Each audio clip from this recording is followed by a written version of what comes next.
dat dit de laatste sessie is.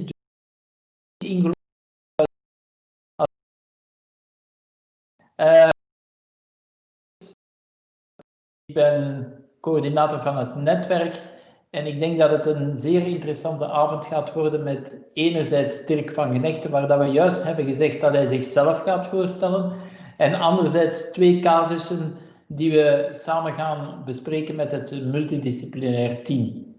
Axel heeft mij gezegd, en ik ben het bijna gewoon geworden, om een aantal praktische zaken. Ten eerste, diegene die niet spreekt, om zich op mute te zetten, dus de sprekers mogen zich muten. 2, tijdens de presentaties om misschien de video uit te zetten, dat spaart ons wat bandbreedte. En dan ten derde, wat niet onbelangrijk is, je kan ofwel vragen stellen via de chatbox, ofwel handje opsteken, zodanig dat we het wat georganiseerd kunnen doen en niet 100 vragen tegelijk moeten proberen te kanaliseren. Dus bij deze is mijn plicht vervuld en ik geef het woord met veel plezier aan Dirk Van Genechten. Okay, good evening everybody.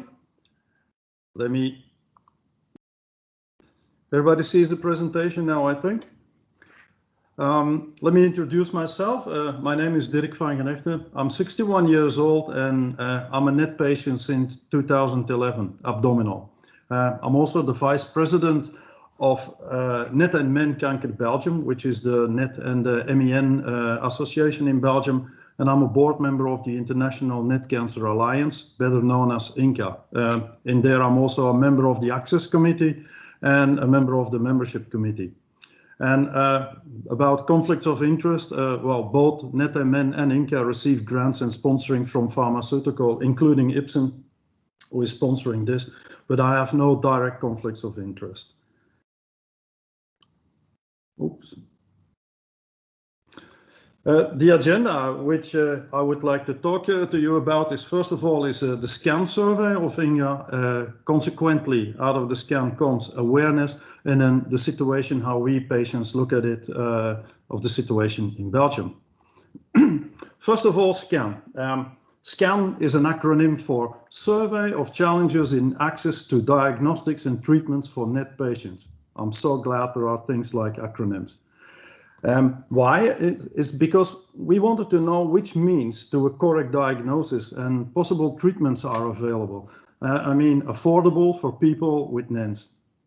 To draw an attention to the disease, also the incidence and the prevalence of NENs are increasing worldwide, making it one of the world's fastest types of cancer, of classes of cancer better, and also to help the patient advocates to build a case in order to obtain best possible care in their own countries. How did we do that? Well, we launched it worldwide on September the 16th last year, and for a period of 2.5 months. So it ended on November 30th. It's been promoted by the 26 members of INCA, and which they send it or forwarded the surveys to their patients and the healthcare professionals. It's a self-administered online questionnaire. It was comprehensive, but we tried to make it minimal time consuming. And we made it available in 14 of the more popular languages. We received in total 2,795 completed survey forms from 68 countries across the 6 continents. It's the biggest compendium of data about NENs. 2,359 patients, 436 healthcare professionals answered. 88% of the patients were coming from the advanced economies and 12% from the emerging and developing economies. The healthcare professionals were more evenly spread. There was 51% and 49% respectively. If you're interested in the details of that scan, you can find that at the website of INCA, which is www.incaalliance.org.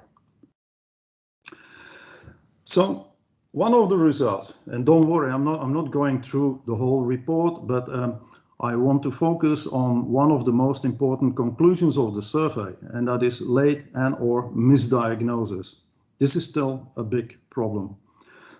From the survey, we learned that still the average time to a correct diagnosis is 5 years. Less than 20% of the patients received a correct diagnosis in less than a year. And nearly 1/3 were initially wrongly diagnosed. About half were consequently also already in stage 4. So typical erroneous diagnoses were gastritis, irritable bowel syndrome, and anxiety, and then a whole bunch of other diseases which were, well, in numbers not very significant. Early detection is vital, that is for sure.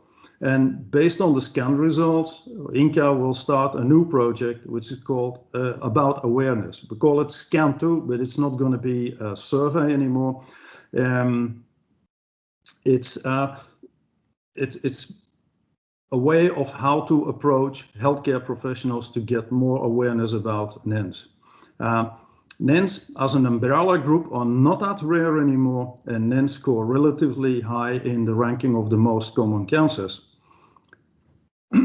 This is a slide which I got from our Australian member, or INCA member, and it says actually that you have it's twice more likely you get a NEN than you get a brain tumor, and more or less equally likely to get a pancreatic or kidney cancer.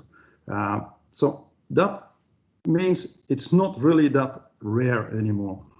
So the incidence is growing, probably because there is more awareness, and certainly there is better ways to diagnose. The prevalence is also growing, and that is probably because of better treatments resulting in a relatively good overall survival of many of the NEN patients. But it still has to improve. And early detection is still the best way of getting a good outcome. So what are we going to do? This brings us to awareness.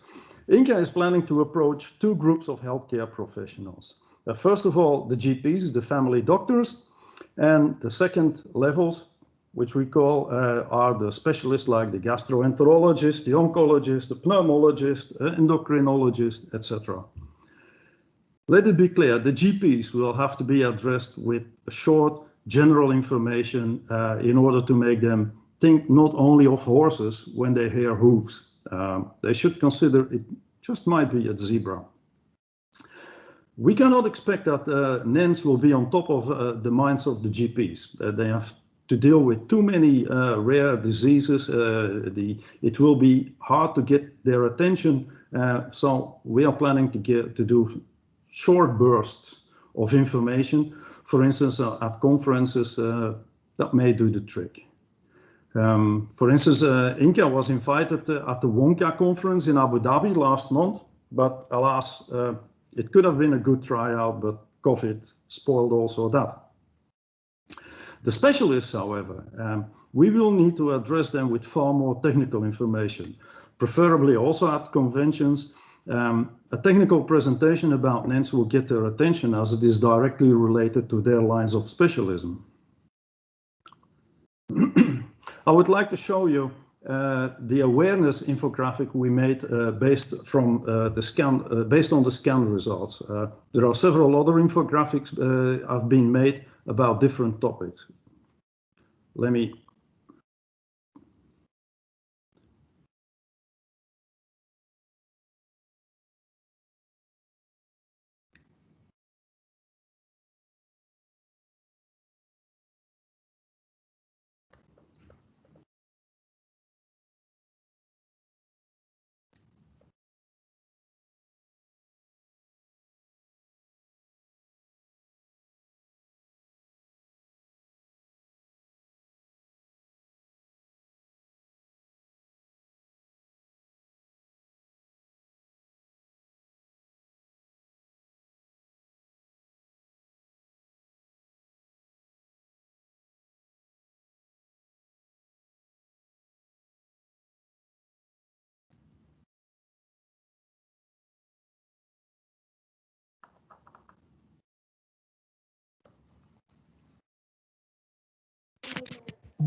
Okay, thank you. So that was about awareness. If you, the healthcare professionals and the pharmaceutical companies, have any idea on how to assist us in reaching out, in spreading this message, please let us know. It will be highly appreciated. And now on the patient's perspective. The NEN patients in Belgium, they have access to about all the available means for diagnosis and for treatment. We are pretty well spoiled. We have 2 centers of excellence, and we have more hospitals with 2 more hospitals with NEN specialists. Quality of life is taken very seriously, and all the treatments are affordable for most patients. Yet we still have a wish list. First of all, we are convinced it should be mandatory to treat complex diseases in specialized hospitals. I mean, certainly the less common cancers. There is a big difference in overall survival of patients with more common cancers like lung, colon, prostate, breast cancer, when they are being treated in specialized hospitals against non-specialized. This alone should be already decisive.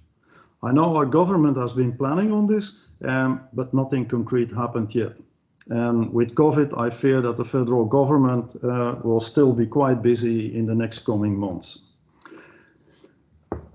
Furthermore, Eddie, we think it is very important that, especially for new patients, that they get reliable and easily accessible, tailor-made information about NENs.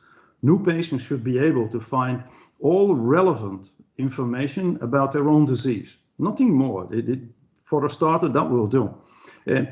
As a starter, the patient can understand what his or her disease is all about, and more extensive information on other forms of NEN, for instance, the possibly far more aggressive forms, will only cause confusion at the start, and they will get scared.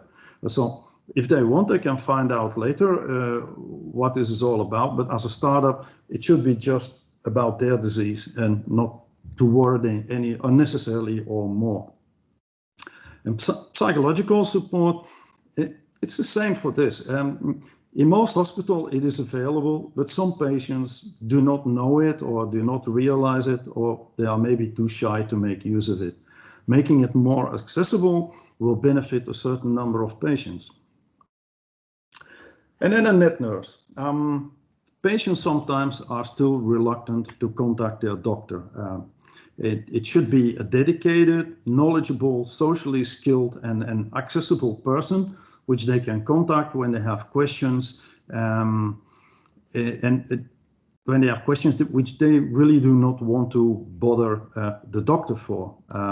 It could create a lower threshold for people who are shy or uncertain. And well-trained nurse.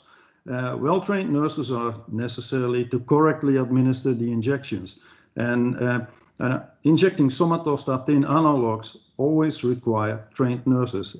Either type of them, if you do not administer them correctly, it can cause pain and it can be avoided.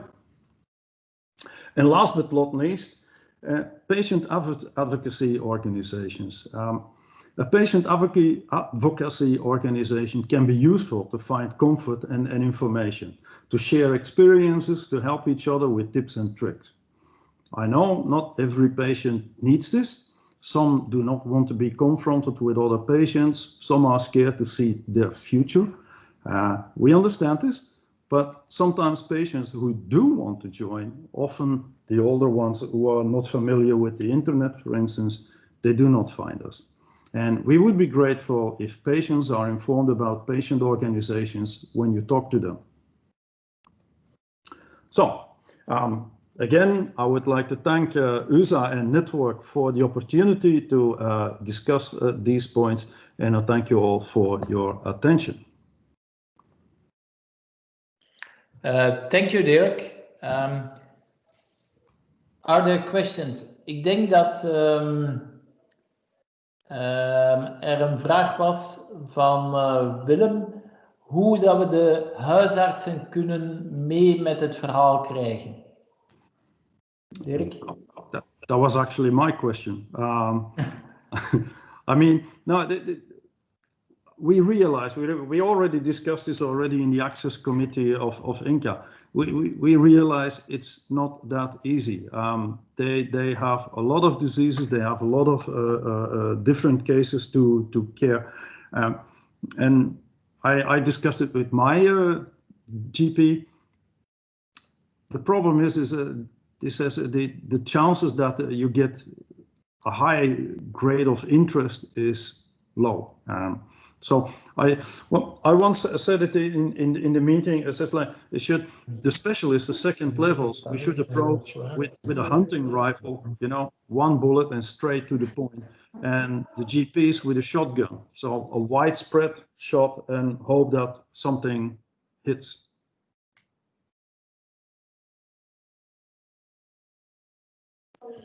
Another question. Dirk? Yeah, Willem. I think, Dirk, I think the task for the general practitioners will be that they are well informed by the specialists when the diagnosis is set in the hospital, and that we confirm that this is a diagnosis with the consequence that these patients live very long and that they have, let us say, adapted needs during their pathway of all the treatments. I think that is the most important thing I task to give to the general practitioners in my view, because doing an information round about your tumor type to general practitioners, I don't think they will catch a lot of information. No. So we think it could be worthwhile if they have a convention for GPs that we just mention it. No more than 5 minutes, because you can't expect that they would be focused longer on all the. If there are 8,000 rare diseases times 5 minutes, then would be a long convention. Yeah. Okay. Timon,